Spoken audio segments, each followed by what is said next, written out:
Rochelle. Kasi, dapat yung may production number pa yan eh, medyo hindi na yata nakayanan.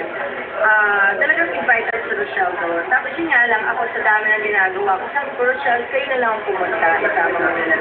Kasi samahin ko sa yung staff. Kasi hindi naman ako talaga palatalo sa mga ganyang okasyon. After that, sinext niya ako, at siguro nakita kami ni Ma'am Malu. O, kumusta naman? Okay naman. Ano nga bang pakiramdam ni Joy ngayong nagkaayos sa alagang si Rochelle at ang boss niyang si Big Malu? Kasi magkakal ko pa, nabulutan ako ng tinig na napatunayan ko na na-produce kami. Hindi naman siyempre maganda naman yung ginawa ni Rochelle kasi respect sa boss natin kahit hindi natin noon, diba? Andun pa rin yung respect. Pero hindi pa rin daw kampante si Joy na napatawad na siya ng dati nilang boss. Nung na-text ko naman siya, tuwing ako ng sorry sa kanya, yung sinabi niya, kaya ko nag-apology. Kung lang doon.